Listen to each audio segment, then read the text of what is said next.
Okay, I'm going to go ahead and get started. Thank you all very much for coming today. I really appreciate it. I'm going to answer some of the questions in the Whova app too as we go along. So again, if you have any other questions, feel free to put them in the chat, or at the end I can unmute people and you can ask for real. Great. So thank you for coming. Today's session is about marketing and branding yourself, your chapter, your business in today's marketplace.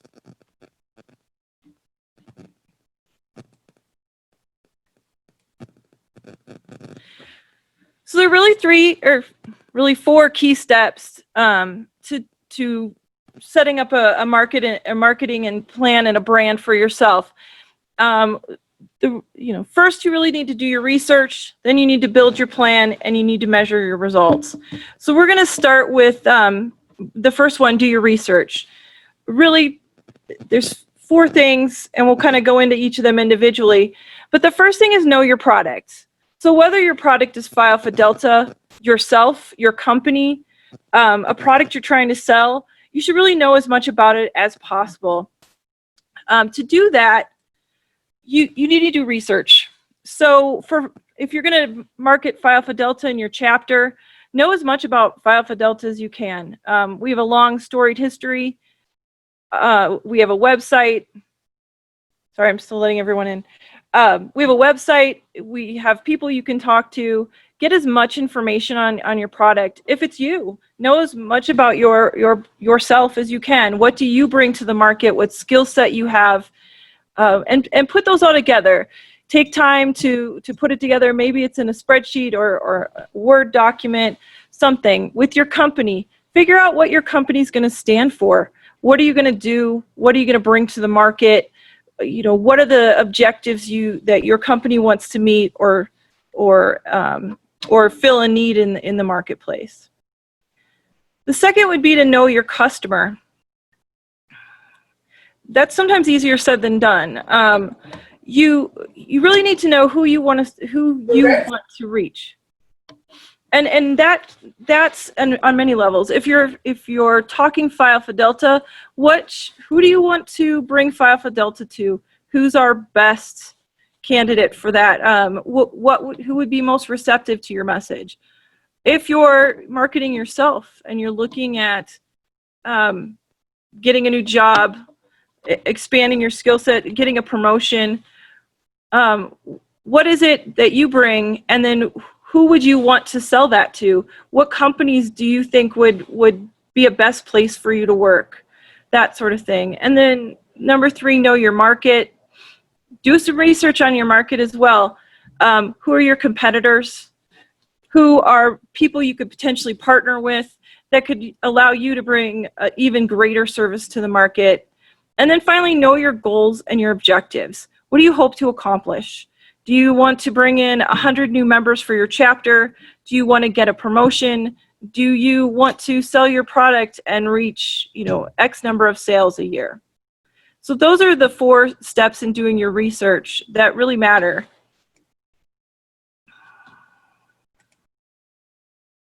So again, do your research, know your product. To go more into depth on this, what are your key features and attributes? What are the things that make you stand out, or your organization, or your product? What does your product and how does it differ from others in the marketplace?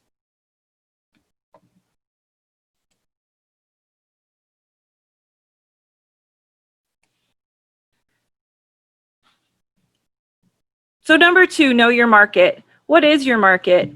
If we're looking at Phi Alpha Delta, are you talking law students? We now have our auxiliary membership. How many customers are out there? If you're again talking Phi Alpha Delta and you have an incoming 3L class of 100 people, well, there's you at least have 100 people. But then what about the 2Ls you missed, or the 3Ls that are getting ready to graduate? In the alumni area, who graduated and didn't join Phi Alpha Delta? Are these your coworkers? Are they your family? Who are out there, and who do you think would be receptive to your message? Also, know your competitors. Who's your competition? If you're talking about yourself or your business if I want to go for a new position at a new company, I'm going to start thinking about who's my competition for this. I may not know them obviously individually, but I'm going to create a profile that's going to tell me, I'm going to go for this job. I feel that my competition are these people. Someone with a JD, someone with an MBA, someone with a 20 years of work experience in these certain industries. And I'm going to put that profile together and see how I stack up. Are there skills I need to improve to compete against them? And this can be applied even if you're going for a promotion in your own company. Who's my competition at work? What skills do they have? What do they bring to the table that I don't? What can I do to improve my chances of getting that? When it comes to your company, who's your product competition? What things out there do you see in the marketplace that you're going to have to compete with? Not just head to head, but even auxiliary items that might, meet the needs of your customers without actually being a true direct competitor. So those are things you look at. And then again, look at the organizations that have shared interests that could partner with you. With Phi Alpha Delta, both in law school and on the alumni level, who's out there? Is there a local bar association that could partner with you and help you bring our services and our offerings to more people? In the work market, are there other people and are there other organizations that you can partner with to bring a full set of services to someone and to your potential customers in the market?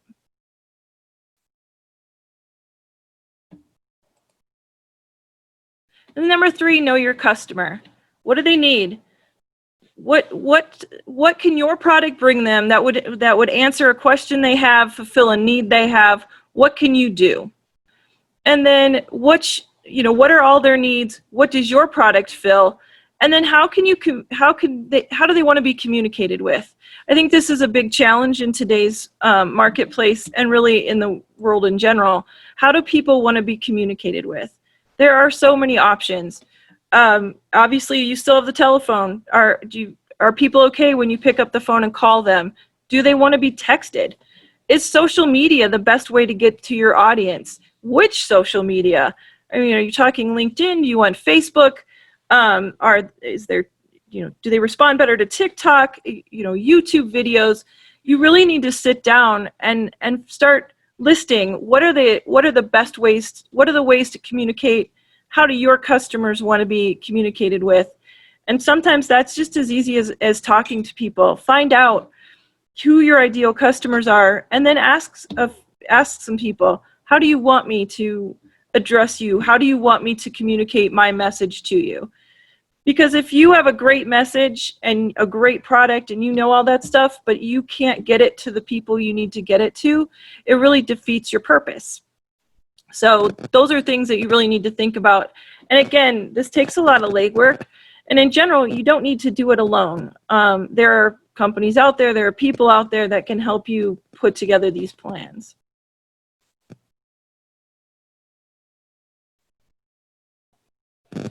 And then know your goals and objectives. What do you want to do? Now that you've gotten all these other things, you know your products, you know your market. How do you get, where do you know what you want to, how you're going to communicate it? But then what are your goals? Set them. Do you want to increase your membership by 25%? Increase your brand awareness?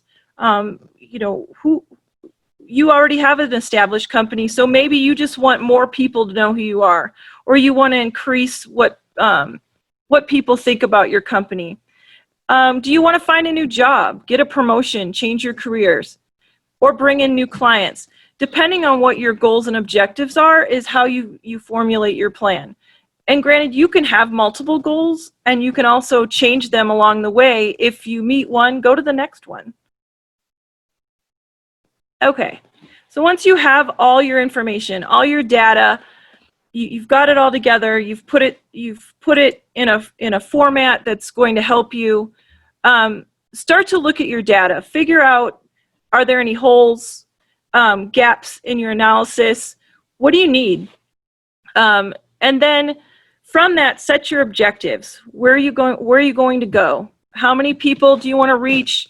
Do you want to just get brand awareness? That sort of thing. And once you have all that, then create your message and a look that communicates your brand. I know that might seem fluffy, but people spend millions of dollars a year on getting the right colors, on getting the right logo, everything that they need in order to communicate that brand. The Nike swoosh. I'm sure they spent years figuring that out and how to position that. Should it be upside down? Does it need to be horizontal? That sort of thing. And then create your communication strategy. How do you want to get, what's your message and how do you want to get it out and who do you want to get it out to?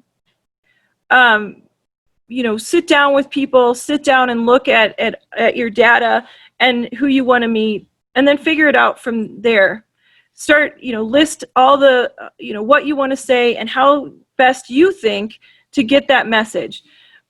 Depending on which medium you decide to use and who you want to reach, you may have to have several channels in your strategy that'll help you get there. If you want to reach, younger people in their late teens, early 20s, is Facebook your best way? I've been told by some of my nieces and nephews that only old people use that, so maybe not. You never know. I took exception to that comment, but they may be right. If you're going to make a TikTok video and you want to aim it at people maybe, in the boomer generation, is TikTok the way to get to them? I don't know. Maybe not. Same with Snapchat. What's your message? And then you also have to think about the image you want to create. If you're doing a more professional image, is maybe LinkedIn a better way to go? Facebook, depending on what your message is. But you put that all down in your strategy. And once you get your strategy established, then you need to look at your schedule. How do you want to meet them? Are you going to do a full frontal assault where it's just all my messages going out in one day, and then I'm just going to sit here and hope that someone saw my message in the one time I sent it? That's probably not your best approach, just as a hint. So put it together, get a calendar out, look at your schedule. What's the best time of day to send maybe an email blast? What's the best day to send it on? Research will tell you that maybe Sunday night's not the best time to send out a message you want to get to people. Monday mornings, your message may get lost in all the other shuffle of people catching up on their work emails. Tuesday's usually a better day to send an email blast, depending on what you want to do. In all this, I'm going to add a small disclaimer. Make sure you have consent to send all those emails too, but that's a whole other topic. Anyway, put together your schedule. If you're going to post things on social media, or if you're going to plan videos where you're showing your expertise, put that schedule down. Figure out how you want to do it and make sure that the times are good. Most companies employ a social media staff, and those people, they'll schedule out at least a quarter at a time on, here's our topics we're going to address on social media. This is when the post will go live. This is when the next one will come. People will monitor the social media so that they can actually address those concerns. And then execute your plan. You've got your data, you've set your objectives, you created your message and look, and you've created your strategy. You've got your schedule. Now go ahead and start it. Pull the trigger, get it going, and continue to monitor. So once your plan and you've executed your plan and you've got everything in process, make sure you have metrics. What do you want to do? Is your plan meeting your objectives? So establish your metrics, and then periodically look at your results. The great thing with most social media and online is they give you analytics. Are you reaching people? If you're sending emails, are they opening them? Are they clicking on them? If you've created a website, are people going to that website, and where are they going? What are they looking at? Are they going to the areas of your website and interacting with the areas that you want them to interact with? And then from that, are you getting calls? Are people emailing you and saying, hey, I'm interested in your service? You know, and where are they coming from? You know, a good question is always, oh, that's, you know, thanks for contacting us. Where did you see us? You'll notice in a lot of in a lot of online interaction, people say, click here click where you found us. Was it, you know, Facebook? Was it our website? Was it a television or a radio spot? You know, did you find us on Pandora? That sort of thing. And then, you know, obviously keep track of that. Set time to look at that, and then adjust your plan.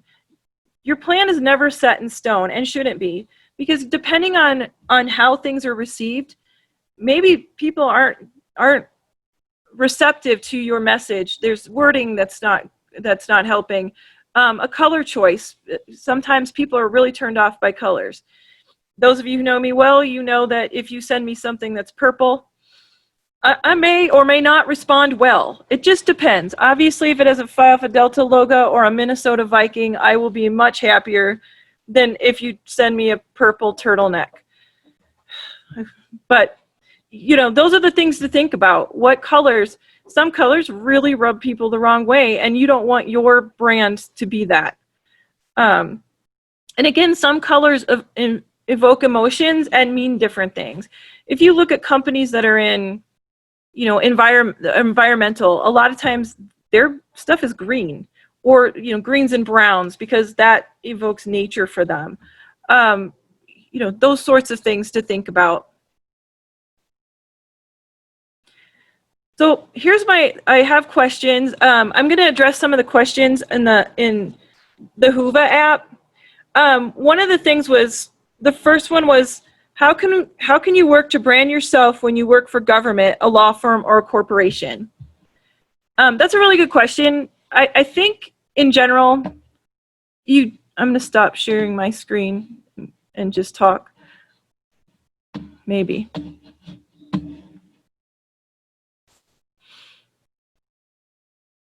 There we go. So, you know, what you want to do, and that comes into the research part. Where do you want to be? What things, what do you want to do? You know, when you're talking about how you want to brand yourself in those things, do you want to continue, do you work for the government now, but now you want to move into corporate America or a large firm? That's where your research comes in. What matters to those? What needs can you fulfill, or do you bring? You know, if you've been maybe a government attorney and you've worked in, you know, contracts, and maybe you're looking at going either to a firm or a business that does a lot of contracting with the government, that's where you frame yourself and say, listen, I've been on this side. I know what a government contract attorney would look for. These are the things. I know personally I've spent a lot of time in government audit. So I will a lot of times pitch it that, you know, especially on the compliance side, I'm the person that you want to come in, and because I can tell you what an auditor is going to look at. I can tell you that what I did as an auditor, what I would look at if I was reviewing whatever plan you have. Let's see. Oh, Caitlin has a question in the chat. Do you have advice for changing perceptions? What if we are perceived as less serious at work, but want to make partner and need to turn that around? What if our company is seen as not caring about a certain sector or industry, but we are trying to change image? Does the advice differ from a new venture? Not really. I mean, again, the hard part is what's the old saying? You only get a chance to make the first impression once. While I think that's true, I do think that you can rebrand yourself. Companies do it all the time. Most companies, they get in trouble. You know, it happens. So you figure out, like, what can you do? Is it maybe you need an apology and then you move forward? You can show by new initiative what's important to you now. Maybe you've changed leadership, and that makes all the difference. One of the things you'll see a lot of times, at least at restaurants when I drive by, you'll see under new management. Well, that if you're saying that, you know, maybe you're trying to express that you've made a change. I think even as people, we can rebrand ourselves. I know personally, I've been in 3 or 4 different industries. This is probably my third career, but every time I've created a brand for myself.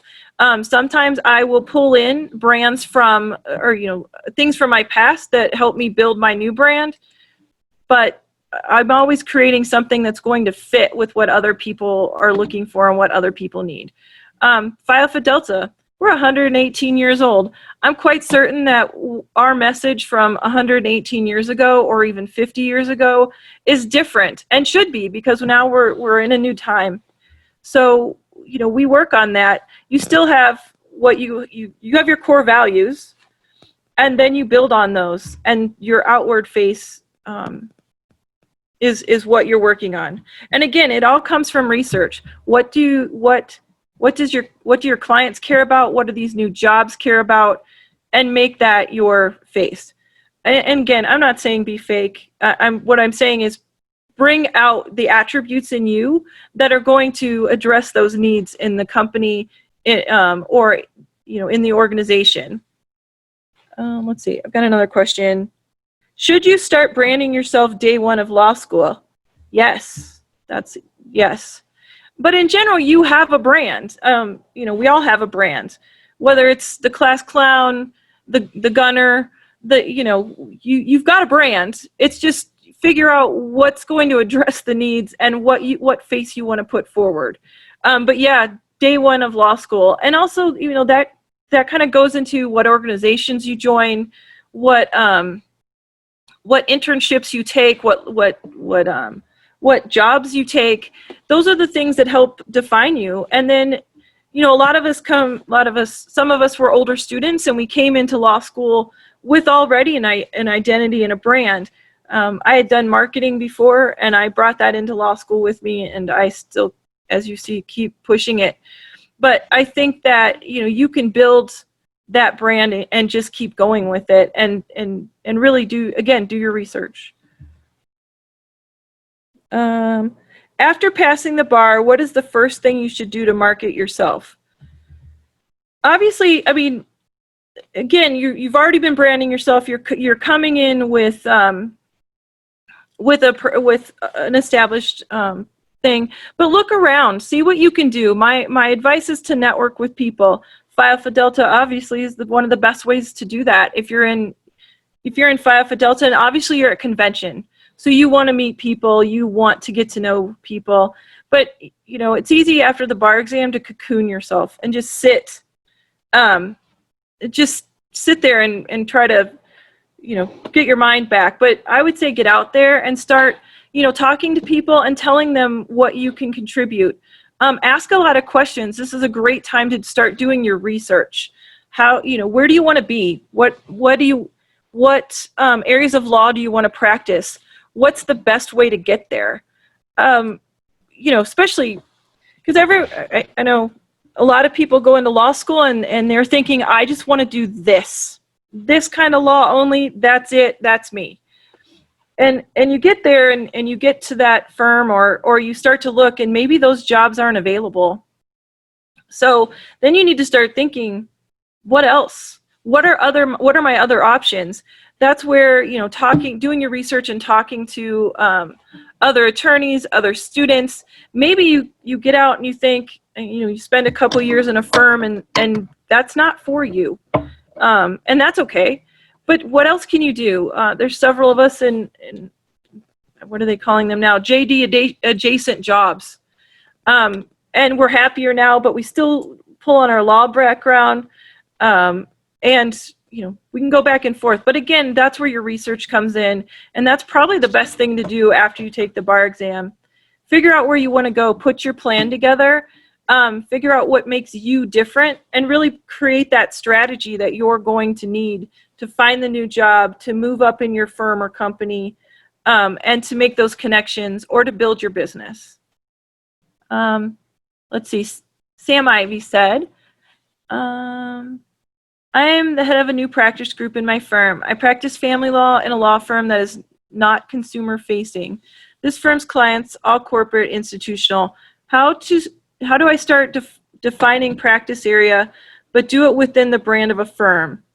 That's actually a really good question. And you said you're talking to your marketing team. I'm sorry. You know, if they say anything funny, we're just marketing people. We'll get it eventually.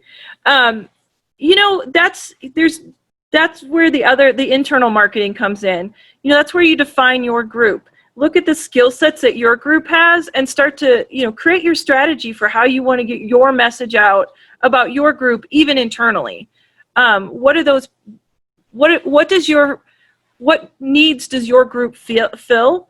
Are there gaps in what you guys can do where you may need to bring in somebody else or get some extra training for your group? And then create that communication plan. Let people know you guys are there.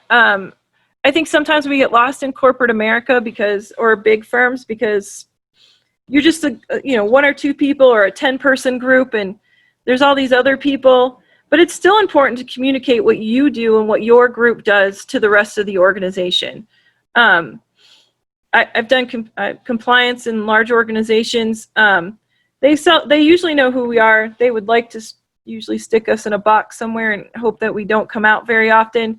But in general, you know, getting your firm out there, I'm always popping up in meetings going, oh, did you forget to invite compliance? Because we have things to say about your new product development that you're coming on. You know, or I send Slack messages to our product team all the time. Hey, I've heard through the grapevine that you might be doing something that probably isn't the best, or we have ideas to help you bring this to market without getting regulators coming to visit us. So those are things like inserting yourself where you can and your group to make sure that you guys get a say, and that when people start thinking of who in this company brings value, they think of you, they think of your team. And I also think that helps when economic downturns come and they start to think, who can we afford to sideline or lose, or maybe we need to shrink that team because they don't seem like they're doing a whole lot. So those are the things I'm a big proponent of, making sure everyone knows what you and your team do and what value you bring to the customer. And sometimes that's as easy as getting it together and defining what the amount of business you bring in. I know in a lot of companies, legal and compliance are considered cost centers. And that's true, we cost money, but I always like to frame it when I do trainings and presentations.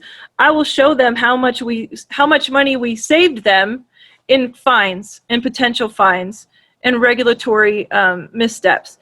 That's a value. If you don't need to spend $100,000 or $1 million on a fine or a regulatory issue, and you can put that money into product, in my opinion, that's my group, and we've saved you that money, and we've allowed the company to move forward by making sure that you can spend the money on product development and engineering time and not regulatory lawsuits. Let's see. I'm a part-time student. This is Timothy. I'm a part-time student looking for a career transition into the legal profession. How does one market and build a professional sphere of influence? Well, you're making a good start because you're here with Phi Alpha Delta now. And that's getting out and meeting people, having those questions. One of the things I really like, and some of the other people who are established attorneys or in their career, I think are into this too, is setting up mentorships and asking people to meet. Whether it's, do you have 15 minutes for coffee, which right now would have to be virtual coffee, but setting up that time and just asking them. Don't think of it as I'm asking you for a job. It's I'm asking you for advice. How did you get to where you are in your career? It's all the research. I know research, we always think of that as hopping on Westlaw or pulling out the books, but a lot of it is just asking people questions when it comes to marketing. What do those people look for in employees in their company? What skill sets allowed them to get to where they are now? What would they recommend? skill sets 20 years ago to what we need now is always different. So I think those are things you can do even as a part-time law student, and especially because I'm guessing as a part-time law student, you also have another job. So, a lot of times you're already at another company. Maybe meet with the legal team, get one or two attorneys that will, maybe they'll want to have lunch with you, or, even the compliance team, find out where they, what they would want to do. Sometimes it's probably helpful if you guys have outside counsel that you're aware of. Maybe set up something with one of their associates and just say, hey, and ask them questions. Again, you're not asking for a job, you're asking for advice, career advice. And I think most people are willing to give that. Again, I would say plug in for Phi Alpha Delta. Utilize your Phi Alpha Delta network. Ask people, reach out if you don't know, if you're looking for someone who practices intellectual property or family law or something, something specific, reach out to the executive office, one of us, or, one of the board members, or your district justice, and ask, can you find someone for me to talk to? Would you do an introduction to this person? Use the directory on Phi Alpha Delta or P.A.D.org. I think you can narrow it down by practice area. Any of those things are helpful, and I would highly suggest using them to kind of create that research that you need and ask people. And then put your plan in place. How are you going to get there? How are you going to, and even if you have a company or a small firm and you want to break into a certain practice area, ask people how they got into that. How do they get their firms into that? And you usually find there's referrals that come along with that.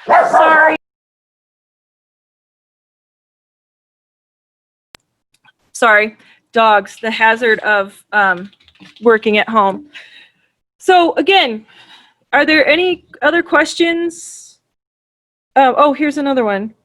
This is a good one, because I think a lot of people have this. Can you plug in my computer? If you have a gap in your resume, how do you explain it? I think that happens a lot. I think that we as a group, especially, there's been layoffs and things like that. So in general, people, my computer's battery's dying. In general, people have gaps. Sometimes you've gone back to school. Sometimes you've taken time off to raise your children and that sort of thing. So, those types of instances are really important that, you can explain those away. And sometimes it's as easy as you've done volunteer work, or you just took time out for your career. So, again, I think you can explain them. Sometimes I don't even think they need an explanation. There are ways to structure your resume and other parts of your discussion that you can make sure that you're addressing those concerns. I've taken time off to go back to law school. I took time off to take the bar exam, just things like that. And I've told people I've taken time off, or I've done contract work, or things like that. So I think you can address those issues, or just talk about your experience as a whole. And maybe it's not important that you tell somebody why or why not you had a break. So, does that make sense? No. There was another plug. Sorry. Again, I think they're fine. Let's see. And I had another question. How can a lawyer best utilize social media as a marketing tool? That's a good question too. Again, I think you need to look at what the social media tool is that you want to use. There's so much out there, but you need to know a little bit about what tool you're using. No, it's still not working. What's going to get you to where you're going? Is Facebook the way to go? Oh, it's fine now. Sorry, I'm technical difficulties, and my SPAD/IT professional is helping me today. Facebook is great. It is. I mean, it's a great way to keep in touch with people. It has its downsides. again, you're creating a brand, so figuring out where on Facebook. I have a new company, and I created a Facebook page for my new company because I know I can reach certain people that way, and that's going to be my thing. Am I going to link it to my personal profile? Probably, because my personal profile is pretty benign, and um, I've curated my own personal brand on my Facebook page. Same with, LinkedIn. LinkedIn is great, but sometimes I see people on there posting what should probably be on Facebook on LinkedIn. Luckily, LinkedIn's been kind of calling that out, and or people on LinkedIn have been calling that out. So again, LinkedIn may be a great way to build your network, to reach other to reach other professionals and to reach other companies. If I'm looking for a certain industry or somebody that I need, if I need certain attorneys, or if I need a consultant, I always look at their LinkedIn profile to get an idea of what their background is, who else they know, that sort of things. I'll look at their recommendations on there, or anyone who referred them, to get an idea of who they are and how much, like what they've done. And then, it's a good way to reach out to people. I know I get a lot, you probably all do, get a lot of stuff from people on LinkedIn like, hey, let's connect. I do X kind of sales. Sometimes that's great, because sometimes I actually need that help. Other times it just depends on how they do it. I get things going, hey, I've been trying to reach you, and it always makes me laugh, because, or you're not returning my calls. I'm like, I don't even know you. So again, it's annoying, but it's all in the message. It's all in the tone. I guess some people think, that's an effective tool to reach people. I'm not sure it is. Most people I talk to find that annoying. But again, it is helpful if it's just like, hey, let's connect. I do this or my company does this. Do you have a need? Then if I have a need, I will. And also, again, depending on your market, maybe TikTok. Maybe you make a TikTok video and put it on there. Maybe you make a YouTube video. One of our brothers has been making short videos, kind of addressing a need, defining a topic, and then telling how him and his firm can help you with that topic. Those sorts of things. Again, YouTube, you can link that to your Facebook group. You can link that to your web page. Those sorts of things help.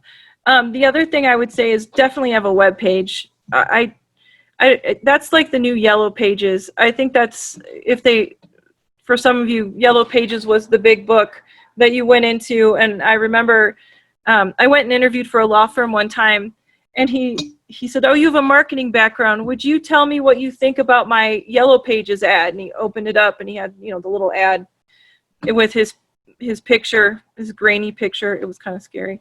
But, websites now are kind of that's the thing. I think that's your minimum bar to entry. And you can make them now really cheap. I'm sure there's a 12-year-old next door that can probably make it for you. That's how most of them get made. So, those sorts of things, a website, and even if it's just your company, a blurb about what you do, your phone number, and an email address, some way for people to get a hold of you. I highly recommend that. Again, make it look professional. Everything you do should have that professional gleam to it, so that that's their first impression of you. A website, they should see that, oh, you're professional. Here's the information I need. I can call them for more. So those are kind of the minimum bar to entry now, again, now that we don't have Yellow Pages anymore. Or I guess some people still do. Are there any questions? Anything else anyone wants to talk about as far as marketing, branding, that sort of thing?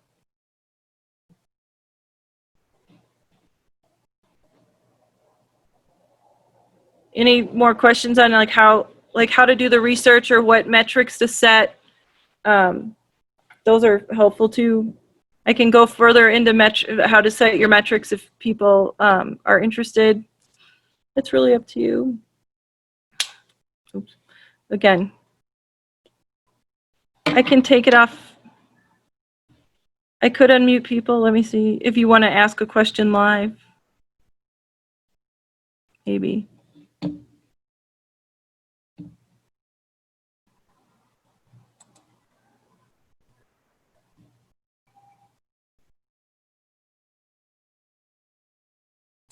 There we go.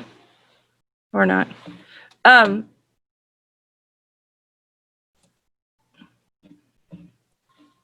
set it up so you can unmute yourself if you want to ask a question.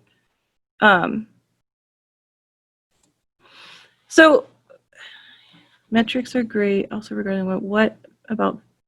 Yeah, the vanity URLs. I think those are interesting too. For those of you who don't know, it's you'll have your it might be something like awesomeattorney.com or something like that, where you're using like a vanity URL. Everything you do speaks to you. So I know sometimes people think it's funny to have some goofy name, and it is funny. And if you're trying to be known for being funny, okay. I mean, that's fine. It's all what you want to do. So whatever your vanity URL is, whatever your your email address is, you should really put some thought into that. Again, I can give a firm example. I just started a new company with 3 other colleagues, and we sat down, and even the name. What do we want to say as the name? Should originally it was going to be just me. But then we started thinking, we'll bring in these other people, and we can provide a full service offering when we started to look at our market. So that sort of thing. So we again are what do we want our name to say about it? I'm a convention sponsor, so you'll see the name Sagacity Operations Solutions. Sagacity means wisdom and insight. So we really liked that. We did some research in the market to see if anyone else out there was using it. I worked with a graphic designer who happens to be my niece to come up with our logo. What colors did we want? What did we want it to say about us? We did storyboards. We started looking at she was calling them mood boards. What speaks to us? We all of us liked classic lines, clean fonts, that sort of thing, because we wanted it to say we're no nonsense. We still have a classic. We still have a classic approach to things, and then that's what we did. So then we started getting that out there. Again, our name. The other thing we liked was the fact that it spelled out SOS.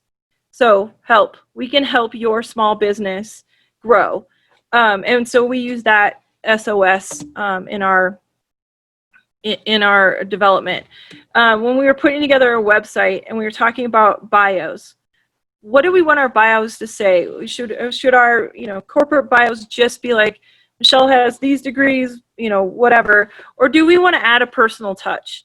And so we did. At the end, we talked about our outside endeavors, and I have the fact that I have dogs, things like that. Do you want to bring that personal approach? And then we started looking in the marketplace of where we want to target. There's a lot of opportunities. Obviously, this is a convention, so we've decided to put in as a sponsor. Will we do others? I don't know. We'll see. We're measuring our outcomes from this. We're also measuring, what were we trying to accomplish in picking a conference? Who did we want to reach? And then we'll go back and look. Did we reach people? Did we get 1,500 leads? Probably not. There's only 400 of us here, but that sort of thing. What did we want to accomplish? Did we just want to get our name out there? And if that's the case, that's okay. If so, maybe then 2 leads are okay. But again, with our website, we can go into Google Analytics and see how, who's clicked through, where did they come from, what parts of our website did they visit, and how long did they stay there.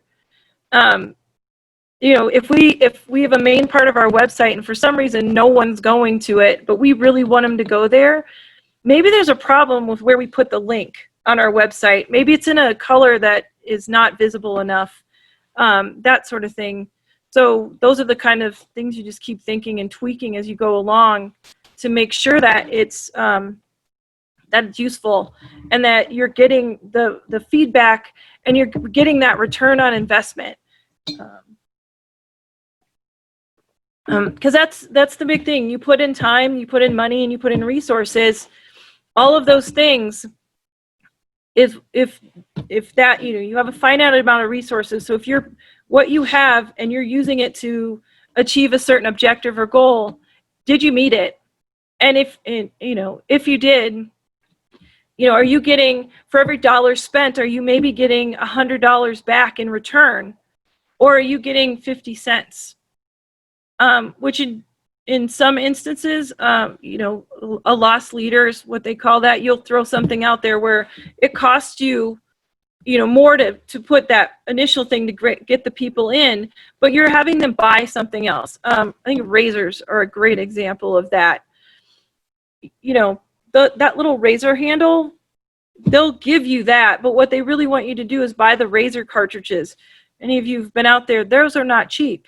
So they're giving you, you're basically not paying for the handle. They're throwing that money away, but really they're bringing you in because now you have to buy the cartridge to fit that particular razor handle.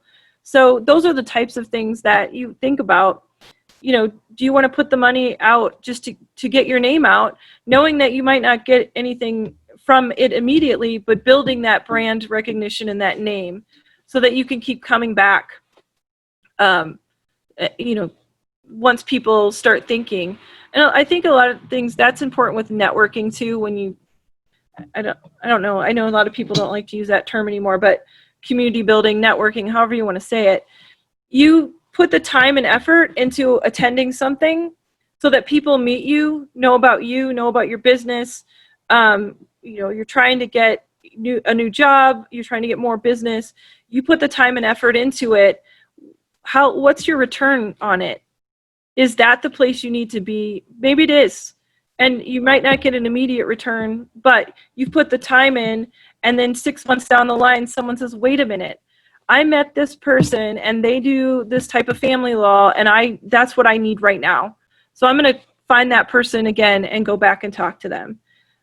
So you may get business off of that, and you spent maybe $100 to attend something, $1,000 to attend something, and you end up coming back with $10,000 worth of business, and they recommend their friends. Word of mouth is great marketing, but it's all about building that brand and staying consistent with your message and your image so that you can build on it and people know that they're going to get that X kind of service from you.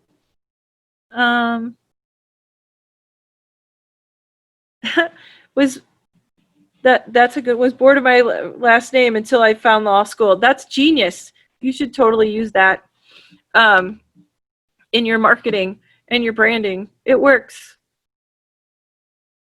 Any other questions, concerns? If you ever have questions and you want to reach out, feel free. Again, my email address is michelle.isherwood@gmail.com. I'm in the directory. I'm on the board, so you can usually find me. I think they have a bio on the website. And then again, just anytime you have questions or concerns, or you want some help, just reach out. I'm here. Email, text, Slack. I like to talk on the phone. I know that's weird in today's world, but there are still a few of us that prefer that face-to-face or that voice-to-voice communication. Again, that falls under know your audience. But if you don't have any questions, I'll give you your time back, and I hope to see you all in the next session. Thank you all very much for coming. Don't hesitate to reach out. I hope this was helpful.